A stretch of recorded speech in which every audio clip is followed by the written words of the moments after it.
hop though. To me, I wasn't following her like that. I love K Michelle, but let A1 say she can't sing and all this other stuff, and he had to do all this stuff to the song to make the song sound right, and that she's been blackballed. Oh no, she's been banned from radio for not showing up for appearances and stuff like that. That's not necessarily false. And he was like, no one wants to work with you because your music's trash. She has been blackballed from radio. That's not false. That's an actual truth to that.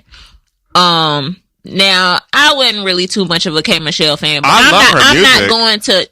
I am now, but I'm not gonna say she can't sing. Like, he was just trying to be petty. She can sing. Right, absolutely. Cause I seen her in concert. K Michelle blows. I love her music. Actually, her last album to me was good, but I guess for that's what I'm saying. It was from a label standpoint. I guess it wasn't hitting. No, from a label standpoint, if it's not money, then we don't give a fuck what you put out. Yeah. But to me, I liked it. All I'm saying is, I think love and hip hop to these artists is like when you leave home to live by yourself and to start your own life, and then it doesn't work, and then you go back to your parents' house to figure it out. If you had the opportunity to be on Love and Hip Hop, would you do it? I would, personally. Me too. I definitely would do it. But I'm just saying for them. You know what I'm saying? Like, all I'm saying is, I don't see Cardi B going back on Love and Hip Hop. That's all I'm saying. I don't either. But for her to go back, it just seems like you're hitting reset. Like, you know what I'm saying? Like, but to go back would mean that something happened that would make you have to go back. Or maybe you want something to be documented and you wanted the world to know it. But that's what... Because I feel like K Michelle is doing that because she hasn't got the surgery. Well, she has, but in the show, she hasn't got it done yet, so they're going to actually show that. I don't know if she's using this to actually document all that so people can see it. To make that aware? I think she's going back because her name, ain't nobody talking about her. Yeah, it could be that too. That's how I feel. I think it could be a mixture of things. Yeah, for sure. That's what I'm saying. I like A1 though. He's tough. He's nice. Yeah, I respect A1 very much. Him and Berg or Hitmaker, they all over the radio, if y'all know. He's good. Yeah, A1's definitely good. Yeah. All right, so when we was talking about power earlier, now 50 and Floyd kind of got a little... I want them to stop. A little tussle going on, a little... They're back Instagram at it again? Beef. It's still going on, okay? Are they real friends? I don't think they ever were. I thought they were. They were like at one point. They were friends before, but this show proved to you, like, bruh, don't ever tell no nigga your business because clearly motherfuckers will throw you under the bus. Now, is it cool to lay all of the laundry, the dirty laundry, on the internet like that when you're close to somebody? You know what I'm saying? That's fucked up, especially because it's putting somebody else's family in it that's not asking to be in it. Like, they going deep. Floyd 50 talking about kids and wives. Family has no business being in this whole situation that Floyd and 50 beefing about, because I know that Floyd was on the phone when her husband murdered her.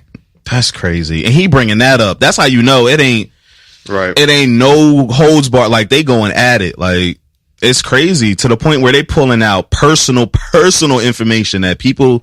And then he said, well, you don't think that, I guess, his youngest is his? And I'm like, what the fuck y'all got going on? Like, they pulling out here? The crazy shit. So I'm like, oh shit, I'm surprised Daphne ain't say nothing, but she said nothing. So I was like, here we go. I don't know. So now people gonna be like, So does that make you think who to rely all of your personal information to, just in case if y'all bump heads? Do y'all ever get that feeling sometimes with your friends? No. Or not so-called friends, but just friends, period. If you're my friend, I wouldn't expect that you would sit here and try to blast that's what they probably was too. They was cool. But I will say, when I was friends with a certain person, like, I felt like for some reason I couldn't trust them fully for some reason. So I started falling back as far as me telling them what was going on around me, because I felt like, one, they weren't supportive of stuff that was going on, and two, they were kind of being shady. And then shit came out, and shit happens. I don't know. Like, I feel like even my friends and my family, like, they don't know everything. You know what I'm saying? Like, I don't know. Maybe I'm just that type of person. Like, now my mom knows everything, but like everybody else, don't get me wrong, I love y'all to death, y'all my fan, but they don't know like everything that happens to me. And I don't know. I just feel like if you rely too much information, like, to yourself, to people, like, even if they call yourself, family and friends, like, they might use that against you. Like, I don't know. I just don't. like I just don't, spill everything out to And not everybody. only that, people will constantly try to use your past to make it seem like all the time. Oh, well, you wasn't shit in 2015, and I was there for you, so why you acting like this, that, and the third, but I'm not that person no more. Yeah. So you can't keep bringing that shit up. So I guess you still think I'm that person when I could fuck you up in 2018, just like I could fuck you up in 2015.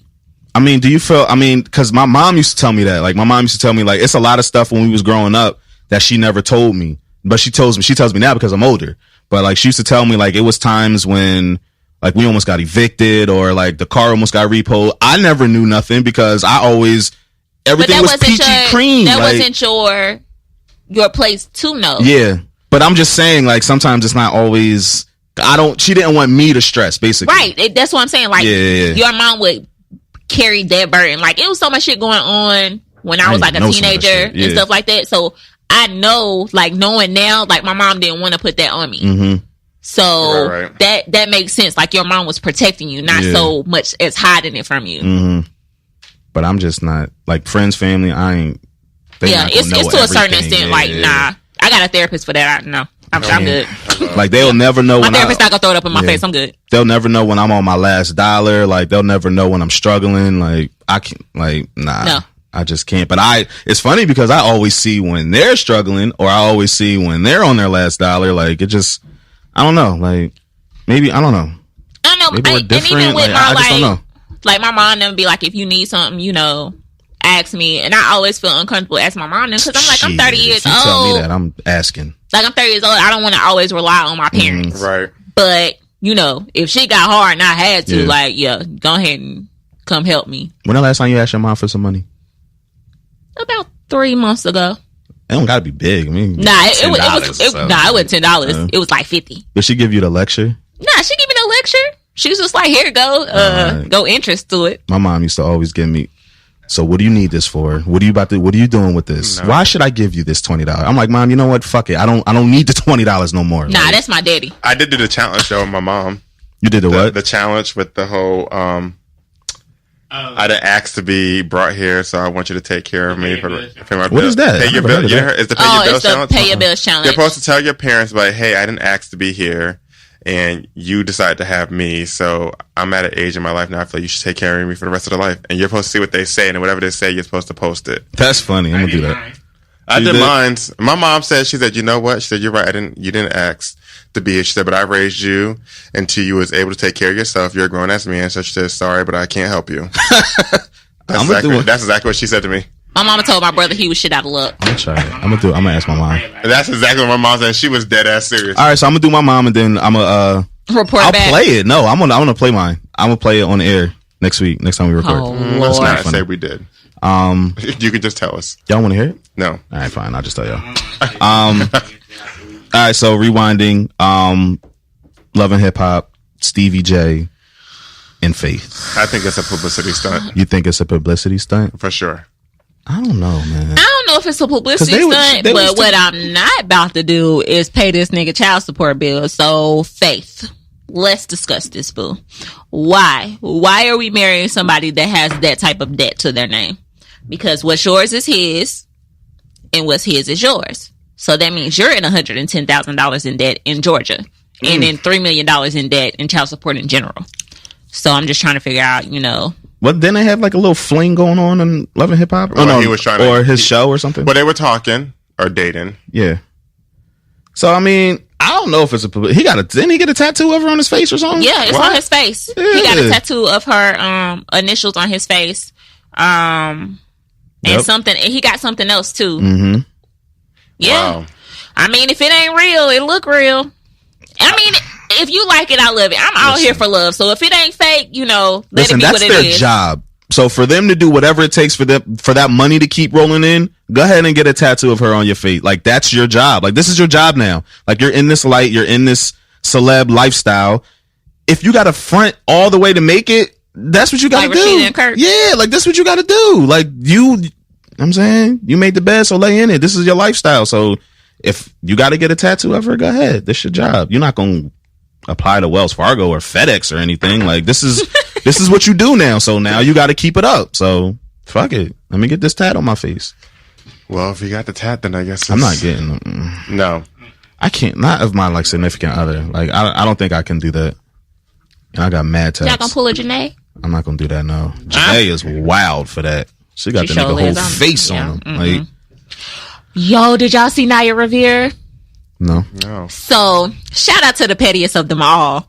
Naya goes on lip sync battle. Naya is Big Sean's ex. Right. Okay. Got it. Sings "I Don't Fuck With You." Yeah. Wow. She did that. My nigga. Okay. She crazy, but I appreciate the petty. I respect it. Now, if she would have sung a Janae song, I would have been like, all right, my nigga. What's next? Anything else in entertainment before we kind of switch gears? That's all I kind of this Tekashi. Oh yeah, Tekashi. 44, 52, 28. Right. Tekashi. Have y'all heard the song? I haven't. Fifi. It's actually pretty good. I heard some of it, but I was like, not even gonna lie. It's actually pretty good. I like the kid though. I like him. As a person, I just like what he's just crazy. He reminds me of 50 when 50 first came into the game. Like he don't remind me of 50. Y'all don't think it? No. He reminds me just like 50 Cent, being a troll, being all in everybody's business, just saying wild shit. Like that's what 50 used to do. But on top of 50's music was actually good. So that's kind of like the difference. Because Get Rich or Try Dying was like the summer album. Yeah, nigga, that was the ill. But that's what I'm saying. Like that's kind of like the difference. But you know, the song is good. I like it. So allegedly he got pistol whipped. He got kidnapped, robbed. It sounded like an inside job because apparently they kidnapped him from after his his video shoot in Brooklyn, where he's from. Allegedly, another safari. Yeah, and they came up. I mean, like, your own. Yeah, they blocked him in front of his house, grabbed him, took him around a block. I guess took everything that he had on him, like money, chains, took him back to the house and was like, "We want the rest that's in your crib." But they went in there. His baby mom and his daughter was in there. Like it sounded like it was like an inside job. Okay, so this is my concern with this child. You keep antagonizing people and fucking saying that you don't care and you a real nigga and you don't give a fuck if you die. Okay, what about the motherfuckers who around you and have to see you every day and live with you, nigga? Like, you're not taking into consideration that you got other lives to be around. Yeah. So you just gonna keep talking all this shit and then your house gets shot up and then God forbid something happens to your child and your girlfriend or whoever she is to you.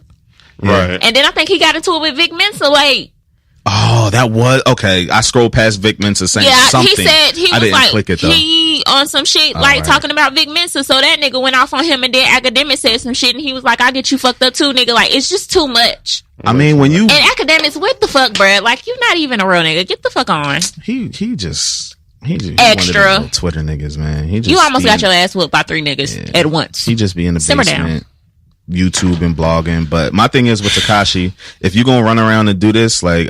I mean, we had this talk before, like, even if you could say that you're in the streets and you do this or whatever, a lot of niggas ain't playing. You know what I'm saying? So, correct. They gonna take this shit seriously. He said something about Chicago and all so shit. Big Mensa was like, yeah, you're not finna keep popping off. So even if you say you're playing, it's a lot of niggas out there that ain't playing with them street codes. So, and that's what happened. He got touched. Everybody can get touched, man. Like, you're not invincible. You're not. Everybody can get touched. I mean, even niggas got shot 9 times. You gotta just take it into consideration, nigga. You can get hit. Yeah. Absolutely. All right. So, did y'all hear about the girl in Oakland, Nia, that got stabbed in a train station? Yep, Nia got stabbed in a train station by a white supremacist. Yeah, she lived? She died. Her sister also got stabbed. Was attacked. Too. Yeah. She lived, but Nia died on the. I think she died on the scene.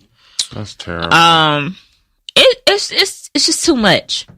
Like it's way too much. Like her family was on the news, and it's just it was sad. It's like just you heard too much. The father was on there reporting, and you just heard people in the background just screaming. Like it was very uncomfortable to watch. Like I never want to be in that situation, like knowing somebody that happened to, or it happening to me and my family having to deal with that. Right. Like it's just too much shit going on where white people think.